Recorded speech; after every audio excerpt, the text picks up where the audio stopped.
পৃথিৱীৰ ৬খন বিশেষ ঠাই য'ত কেতিয়াও ৰাতি নহয়, য'ত নিশাৰ অন্ধকাৰ বিচাৰি হাবাথুৰি খাব লগা হয় মানুহে, য'ত কেতিয়াও অস্ত নাযায় সূৰ্য।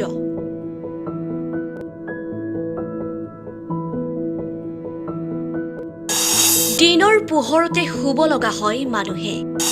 সেই বিশেষ ঠাইকেইখন কি আপুনি জানেনে?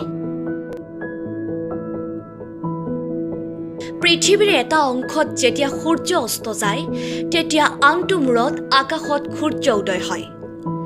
পৃথিৱীৰ প্ৰতিটো অংশ ক্ৰমান্বয়ে ৰাতি আৰু ভোৰ আহে। যেতিয়া সূৰ্য অস্ত যায়, তেতিয়া ৰাতি হয়। জীৱ-জন্তুৰ পৰা আৰম্ভ কৰি চৰাই-চিৰিকটি, গছ-গছনি, মানুহ সকলোৰে বাবে ৰাতি বিশ্ৰামৰ সময়। পিছদিনা ৰাতিপুৱা যেতিয়া পূবৰ আকাশত সূৰ্য উদয় হয়, তেতিয়া পুনৰ ক্ৰিয়াকলাপ বাঢ়ি যায়। কিন্তু নীৰৱে এনে এখন দেশ আছে য'ত ৰাতিটো সূৰ্য অস্ত নাযায়। সেইবাবে নৰৱেক সূৰ্য উঠা দেশ বুলি কোৱা হয়।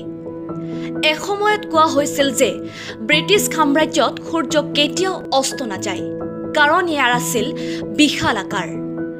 ইউৰোপৰ পৰা আফ্ৰিকা, আফ্ৰিকাৰ পৰা এছিয়ালৈ বিয়পি পৰা ব্ৰিটিছ সাম্ৰাজ্যৰ এটা মূৰত যেতিয়া সূৰ্য অস্ত যায়, তেতিয়া আনটো মূৰত সূৰ্য উদয় হয়। কিন্তু সেই দিনটো আৰু নাই। শেহতীয়াকৈ ই পতনৰো সন্মুখীন হৈছে। কিন্তু বৰ্তমান পৃথিৱীৰ এতিয়াও এনে কিছুমান দেশ আছে য'ত বছৰৰ দীঘলীয়া সময় কেতিয়াও সূৰ্য অস্ত নাযায়। আজিৰ প্ৰতিবেদনত আমি সেই দেশসমূহৰ বিষয়ে ক'ম। প্ৰথমে উল্লেখ কৰিব লাগিব নৰৱেৰ কথা।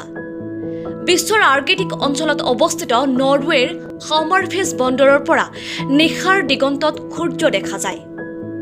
তদুপৰি মে' মাহৰ পৰা জুলাই মাহৰ শেষলৈকে তাত সূৰ্য কেতিয়াও অস্ত নাযায়।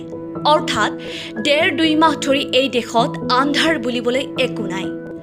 কেৱল সূৰ্যৰ তীব্ৰতা বৃদ্ধি আৰু হ্ৰাস হয়। লগতে সেই দেশৰ স্পাৰবাৰ্ডত ১০ এপ্ৰিলৰ পৰা ২৩ আগষ্টলৈকে অবিৰতভাৱে সূৰ্যাস্ত নহয়। একেদৰে কানাডাৰ নুনাভুট অঞ্চল আৰ্কটিক বৃত্তৰ পৰা ২ ডিগ্ৰী ওপৰত অৱস্থিত। গতিকে বছৰৰ প্ৰায় ২ মাহলৈকে সূৰ্য অস্ত নাযায়। আনহাতে শীতকালত তাত ৩০ দিন ৰাতি হৈ থাকে। তৃতীয়তে গ্ৰেট ব্ৰিটেইনৰ পিছত আইচলেণ্ড ইউৰোপৰ আটাইতকৈ ডাঙৰ দ্বীপ। সাপ আৰু মহৰ অনুপস্থিতিৰ বাবে আইচলেণ্ড বিখ্যাত। কিন্তু জুন মাহত এই দেশতো নিশাৰ সূৰ্য দেখা যায়।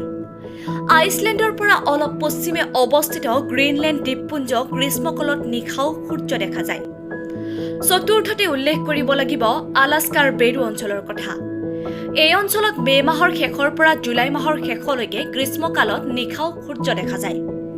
একে সময়তে উত্তৰ গোলাৰ্ধৰ শীতকালত নৱেম্বৰৰ আৰম্ভণিৰ পৰা ডিচেম্বৰ মাহৰ আৰম্ভণিলৈকে ৩০ দিন অবিৰতভাৱে ৰাতি হৈ থাকে। পঞ্চমতে ফিনলেণ্ড। ইউৰোপৰ আন এখন দেশ হৈছে ফিনলেণ্ড। ফিনলেণ্ডত গৰমৰ দিনত একেৰাহে ৭৩ দিন সূৰ্য অস্ত নাযায় আৰু আনহাতে শীতকালত একেৰাহে ৩২ দিন সূৰ্য অস্ত নাযায়। এই অদ্ভুত প্ৰাকৃতিক পৰিস্থিতিৰ বাবে সেই দেশৰ বেছিভাগ মানুহেই বিশ্বাস কৰে যে মানুহ শীতকালত বেছি আৰু গ্ৰীষ্মকালত কম শুই থাকে। ফিনলেণ্ডৰ উপৰিও তেওঁলোকৰ চুবুৰীয়া দেশ ছুইডেনেও মে' মাহৰ পৰা আগষ্ট মাহৰ শেষলৈকে প্ৰায় ৪ মাহ ধৰি সূৰ্যাস্ত নেদেখে আৰু পৰৱৰ্তী ৬ মাহলৈকে সেই দেশত এটা অবিৰতভাৱে নিশা থাকে। যদি আমাৰ এই ভিডিঅ'টি চাই কিছু জানিব পাৰিছে, তেন্তে ভিডিঅ'টি শ্বেয়াৰ কৰি সকলোৱে জনাত সহায় কৰক।